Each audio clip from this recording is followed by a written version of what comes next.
किया कि मत कर, फिर भी इसने पिलर पे मशीन चलाई है। मेरा भाई का मकान गिर गया सारा, मेरे भाई की जिंदगी भर की कमाई चली गई, मेरा भाई रोड पे आ गया। इस चीज के पैसे आप अगर पैसे दोगे तो आपकी जगह छोड़ के हम फिर उधर से खुदाई कर लेंगे, और पैसे लेने के बाद भी उनका मकान भी गिरने वाला हो रहा है। बताओ उसकी जिम्मेवारी कौन लेगा? वो जेसीबी वालों ने इसकी पूरी टीन तोड़ दी, पूरी नींव तोड़ दी है ना। वहाँ से चूरा बह रहा था, वो मकान मालिक आए मेरे को बोले जल्दी यहाँ से निकलो, ये टूटने वाला है मकान। मेरे सामने गिरा है पूरा, वो चूरा हो गया, इधर ही गिरी है। अभी हमारे भाई का लोन चल रहा है, अभी इस मकान को लिए हुए सिर्फ 5 साल हुए हैं। 5 साल में मेरे भाई ने बनाया है इसको लोन पे लेके। मेरे भाई पे 2 लोन चल रहे हैं। मेरे भाई लोन भरेगा, मकान बनाएगा, क्या करेगा? इसकी जिम्मेदारी कौन लेगा? कि बंदा पढ़ा लिखा नहीं है, इतना इंग्लिश पढ़ा लिखा नहीं है जितना इंग्लिश में वो पेपर था। उस पर जबरदस्ती साइन करवाया जाता है और धमकी दी जाती है, अगर तुम आज साइन नहीं करोगे तो कल की डेट में तुम वकील लाओ चाहे कुछ भी लाओ, हम साइन नहीं करवाएंगे। मकान गया वो अलग, और इसमें किराएदारों का भी लाखों का नुकसान हुआ है, प्लस में हमारा भी लाखों का।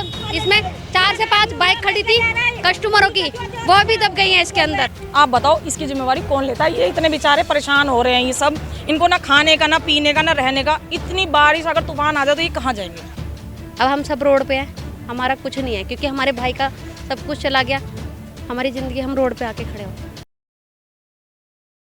नमस्कार, तेज तरार देख रहे हैं आप और मैं हूं आपके साथ काजल प्रजापति। इस वक्त मेरी मौजूदगी उत्तर पूर्वी दिल्ली के करावल नगर इलाके में है और आपको बता दें, एक खबर जो है सामने आई थी। यहाँ पर 50 गज का जो मकान है वो ढह गया था। बताया जा रहा है कि मकान ढहने से पहले अंदर के लोगों को जो है खाली करवा दिया गया था। आखिर क्या कुछ मामला रहा है, पर जो परिवार वगैरह है उनसे जुड़ेंगे और स्थानीय लोगों से जुड़कर इस पूरे मामले की जानकारी लेंगे। क्या नाम है आपका? अंकित कौशिक। यही रहते हैं आप? हाँ जी साहब। आपके इलाके में एक 25 गज का मकान इस तरीके से ढह गया, क्या कुछ कहना चाहेंगे? ये गिर गया भी, अब जैसे भी गिरा हो तो जांच चलेगी। बट यहाँ देखिए अब घर, जो वो वाला घर दिखाइए पीछे वाला, हाँ जी, उसकी हालत देखो कितनी ख़राब है। तो किराए पे लोग छोड़ देते हैं घर बना के, बट कोई देखने वाला नहीं कि कैसे चल रहा है। जर्जर हालत में थी बिल्डिंग? हाँ, नहीं जर्जर तो नहीं थी, जर्जर नहीं थी। हाँ, जर्जर नहीं थी, जर्जर नहीं थी, वैसे तो बनी हुई थी। हाँ। किस वक्त पर यह हादसा हुआ? शाम को 5:30 के आसपास। 5:30 के आसपास? 5:30-6 के आसपास। आपको भी लगता है प्रशासन की लापरवाही? वो तो देखो है ही स्टार्टिंग से ही, थोड़ी सी उनकी भी है। मतलब जो खुदाई कर रहे हैं उनकी तो मैं इतना नहीं बता सकता, वो तो अपना काम कर रहे हैं, है ना। उन्होंने सारे ही इलाके में खुदाई करी है।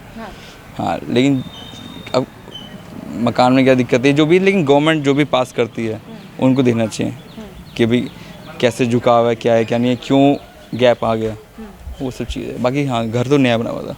क्या नाम है मैम आपका? मेरा नाम प्रीति है। ये घर आप ही का है? ये मेरे भाई का घर है। क्या हुआ था? क्या हुआ था, जेसीबी वाला आया यहाँ, इतने दिन से नाला खुद रहा था। मेरे भाई ने मना किया, पानी मर रहा है मेरे भाई की उसमें।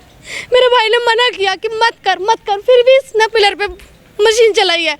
मेरा भाई का मकान गिर गया सारा, मेरे भाई की जिंदगी भर की कमाई चली गई, मेरा भाई रोड पे आ गया।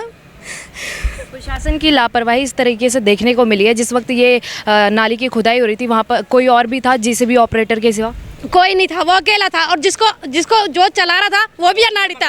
उसे चलाना भी नहीं आता था, उसको अनाड़ी को देखे 80-85 लाख रुपए जी लोन भरेगा। इसको लोन पे लिया मकान, ये 20-22 हज़ार बेचारा 14-15 साल से मेहनत कर रहा है। इसे लेने आ रहेंगे ये घर में नल्ले से, ना तो ऐसे ले जाएंगे। 80-85 लाख का कहाँ से भरेगा आदमी कर्जा? लोन भरेगा, ऐसा बनाएगा, दुकान बनाएगा, साला माल। हमारा अपना भी नहीं है ये, अभी हमारे भाई का लोन चल रहा है। अभी इस मकान को लिए हुए सिर्फ 5 साल हुए हैं। 5 साल में मेरे भाई ने बनाया है इसको लोन पे लेके। मेरे भाई पे 2 लोन चल रहे हैं। मेरे भाई लोन भरेगा, मकान बनाएगा, क्या करेगा? इसकी जिम्मेदारी कौन लेगा?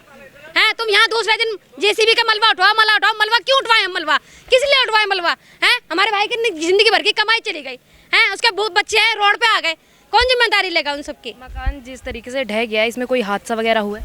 नहीं, इसमें कोई हादसा नहीं हुआ, वो पहले ही पता लग गया था तो लोगों को निकाल लिया गया। बाकी इसमें हमारा सारा नुकसान, जो बाइक की दुकान थी नीचे, उसमें कस्टमरों की भी बाइकें दब गई हैं। बाकी किराएदारों का भी सब कुछ नुकसान हुआ है। कितने लाखों का हुआ है? इसमें लाखों का नुकसान हुआ है, आप अनुमान ही नहीं लगा सकते। का नुकसान हुआ है, कम से कम इसमें मकान गया वो अलग, और इसमें किराएदारों का भी लाखों का नुकसान हुआ है, प्लस में हमारा भी लाखों का। इसमें 4 से 5 बाइक खड़ी थी कस्टमरों की, वो भी दब गई है इसके अंदर। प्रशासन की ओर से क्या कुछ कहा जा रहा है आपको? वहाँ से कोई सुनवाई नहीं है, हमारा कोई साथ नहीं दे रहा। दिल्ली पुलिस में जाते हैं, वो कहते हैं यूपी वालों पे जाओ, यूपी वाले के यहाँ जाते हैं तो वो कहते हैं दिल्ली वालों पे जाओ। सब अपना पल्ला झाड़ रहे हैं, हमारी कहीं भी कोई भी सुनवाई नहीं। जब प्रशासन को पता था कि जैसे अभी आपने कहा कि मकान को जो है खाली करवा दिया गया था पहले से ही, कोई कोई खाली नहीं हुआ। 10 मिनट पहले जो मकान में रह रहे थे उनका बेटा सिर्फ 10 मिनट पहले निकला है। अगर 10 मिनट और लेट हो जाता तो इसमें हादसा हो सकता था। सिर्फ 10 मिनट पहले ही निकला है वो। क्यों? क्योंकि वो दरार दे रहा था। ये है उनका बेटा, ये है इनका। पूछो, 10 मिनट पहले ही निकला है ये बेटा। ये रह रहे थे भैया हमारे यहाँ रेंट पे, है इनका पूछो, ये बताएंगे आपको क्या कुछ हुआ था? वो जेसीबी वालों ने इसकी पूरी टीन तोड़ दी, पूरी नींव तोड़ दी, है ना। वहाँ से चूरा बह रहा था। वो मकान मालिक आए, मेरे को बोले जल्दी यहाँ से निकलो, ये टूटने वाला है मकान। मेरे सामने गिरा है पूरा, वो चूरा चूरा हो गया, इधर ही गिरी है। प्रशासन को पहले से ही पता था कि मकान गिरने वाला है? हाँ, उनने जब भी नहीं बोला था। उनको मना भी करा कि पानी आ रहा है आपका, उनको मना करने के बावजूद भी खोदा और फिर पैसे भी लिए उन्होंने। इस लोगों ने पैसे लिए? उन्होंने, जिन्होंने ये सीवर नीचे खोद रहे थे। किस चीज़ के पैसे लिए? आप अगर पैसे दोगे तो आपकी जगह छोड़ के हम फिर उधर से खुदाई कर लेंगे, और पैसे लेने के बाद भी उनका मकान भी गिरने वाला हो रहा है। बताओ उसकी जिम्मेवारी कौन लेगा? सरकारी काम के पैसे किस बात के लिए? मैम ये तो वो बताएंगे ना जो पैसे ले रहे थे अपनी। वो कह रहे जगह बराबर वालों का कह रहे सबमर्सिबल बच जाएगा, आप मुझे पैसे दो, आपके स्लिप बचा दूंगा, इस चीज़ के पैसे लिए। सरकारी काम कर रहे हैं, ऊपर से पैसे भी वसूल रहे हैं। ये सामान बचाने के लिए पैसे वसूल रहे हो। यानी कि इन्होंने पैसे अगर नहीं दिए तो इनका घर ही गिरा दिया। अब बताओ, घर गिरने की वजह उनकी है या हमारी है? लोगों का कहना है कि भाई इन्होंने मकान सही से नहीं बना रखा था। ये सही से नहीं बना होता तो इतनी आंधी तूफान में ये मकान जब भी गिर सकता था, जब तो नहीं गिरा। सब सफाई कर रहे हैं। कितने दिन हो चुके हैं इस हादसे को? मेरे ख्याल से आज तीसरा दिन है। आज तीसरा दिन जी। प्रशासन कुछ कर रही है इस मामले को लेकर? कुछ भी नहीं कर रहे। पुलिस वालों से, दिल्ली पुलिस वालों से पूछो तो वो बोलते यूपी पुलिस वालों से बोलो, यूपी पुलिस वालों से बोलते तो बोलते दिल्ली वालों से बोलो। कल इस बीच में बहुत झगड़ा भी हुआ है, पुलिस वालों से भी हुआ है, सबसे हुआ है, पर किसी ने यहाँ पे किसी का कोई साथ नहीं दे रहा, और पेपरों पे उल्टा साइन करवाए जा रहे हैं कि आप साइन कर दो। पेपर इंग्लिश में आते हैं जबकि बंदा पढ़ा लिखा नहीं है। इतना इंग्लिश पढ़ा लिखा नहीं है जितना इंग्लिश में वो पेपर था।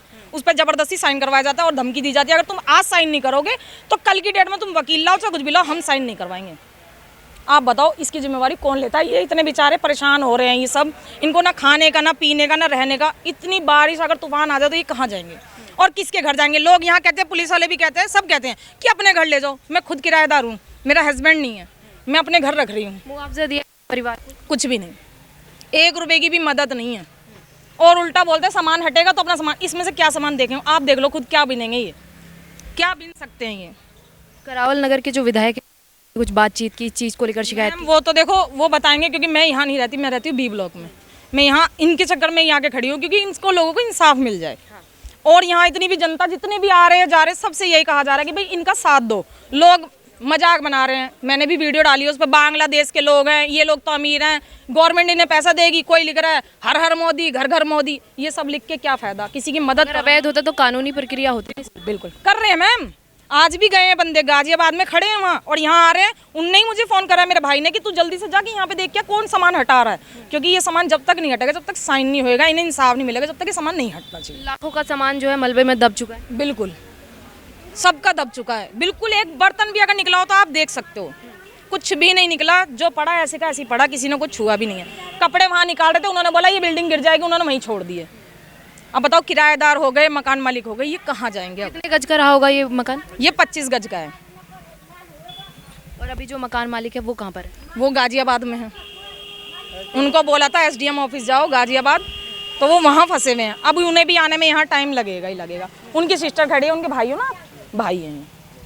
वैसे 2 बार तो जेसीबी मशीन लगवा दी गई है। कभी दिल्ली वाली पुलिस वाले आ रहे हैं, कभी यूपी पुलिस वाले आ रहे हैं कि हम हटाएंगे। यहाँ मलबे की जब पहले तुम जिम्मेदारी लो, उसके बाद हटाओ।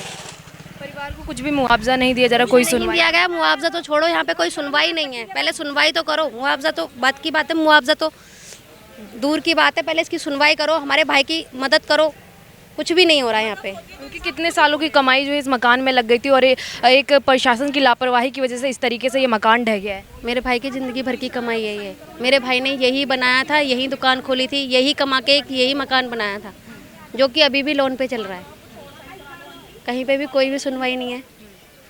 ये मकान भी चला गया, वो रोड पे है, रात भर भी यहाँ पड़ा रहा है, वो घर भी नहीं गया है। परिवार में कितने लोग रहने वाले? परिवार में माँ बाप है, भाई हैं, छोटी बहन है, उसकी भी जिम्मेदारी उसी पे है क्योंकि और कोई है नहीं। 2-3 भाइयों की जिम्मेदारी, अपने बीवी बच्चों की जिम्मेदारी, माँ बाप की जिम्मेदारी उसी पर थी। अब हम सब रोड पे हैं, हमारा कुछ नहीं है क्योंकि हमारे भाई का सब कुछ चला गया। हमारी ज़िंदगी, हम रोड पे आके खड़े हो। प्रशासन से क्या अपील करना चाहेंगे आप? हम यही करना चाहेंगे कि हमारे भाई का जो नुकसान हुआ है सिर्फ हमारे भाई का नुकसान भर दीजिए, ताकि वो फिर से अपना मकान बना के अपना काम शुरू कर सके, क्योंकि हमारे भाई का सिर्फ यही था और हमारे घर में कोई ना कोई कमाने वाला है ना कुछ है। इकलौता नहीं था, लेकिन बाकी छोटे भाई है, छोटी बहन है, उसकी जिम्मेदारी है, वही कमाने वाला था। अगर वही ऐसे घर में बैठ जाएगा तो हमारे तो रोड पे ही है हम। तो इस वक्त मेरी मौजूदगी करावल नगर इलाके में थी। आपको बता दें, आपने ज़रूर सोशल मीडिया पर एक खबर देखी होगी जहां एक 50 गज का मकान बताया जा रहा था, लेकिन यहां पर जब हम आए तो हमें पता चला कि 25 गज का जो मकान है वो प्रशासन की लापरवाही की वजह से मलबे में जो है तब्दील हो गया है। बताया जा रहा है कि यहाँ पर नीचे जो है गाड़ियाँ खड़ी हुई थी, पड़ोसियों की गाड़ियों के साथ जो है इनके भी घर के जो सामान थे वो भी एक तरीके से मलबे में दब गए हैं। इनका आरोप है कि जो दिल्ली पुलिस है और यूपी पुलिस है ये कह रही है कि अगर आपको इस केस को लेकर कुछ भी बातचीत करनी है तो आप एक काम करिए, यूपी पुलिस से बात करिए, या फिर जाके अगर यूपी पुलिस से ये लोग बात करते हैं तो वो कहते हैं दिल्ली पुलिस से जाके बात करिए। एक तरीके से इनको जो है न्याय नहीं मिल रहा है, गुमराह किया जा रहा है। अब प्रशासन की लापरवाही जो है इस तरीके से देखी जा रही है कि जब नाली की खुदाई करने के लिए जेसीबी ऑपरेटर को भेजा गया था तो उस वक्त कोई और क्यों मौजूद नहीं था? आखिर इसके जिम्मेदार कौन होगा? एक परिवार की ज़िंदगी जो है पूरी तरह तबाह हो गई है, जिसने अपनी ज़िंदगी की मेहनत की कमाई पुर्जे जमा करके लगा दी, इस तरीके से उसका जो है मकान ढह गया है। अब प्रशासन से ये लोग अपील कर रहे हैं कि मकान इनका ढह गया है, इसको लेकर जो है मुआवजा दिया जाए या फिर इनको रहने के लिए कोई और सुविधा दी जाए। फिलहाल के लिए बस इतना ही। बाकी ऐसी तमाम खबरों के लिए देखते रहिए तेज तरार। दिल्ली से कैमरामैन नरेश कुमार के साथ मैं काजल प्रजापति। अगर आपको हमारी ये वीडियो पसंद आई हो तो इसे लाइक एंड शेयर करना बिल्कुल भी ना भूलें। इसके साथ ही हमारे चैनल तेज तरार को जरूर सब्सक्राइब करें और हाँ, बेल आइकन को दबाना बिल्कुल भी मत भूलिएगा, जिससे दिल्ली से जुड़ी तमाम खबरों की नोटिफिकेशन सबसे पहले आप तक पहुंचे।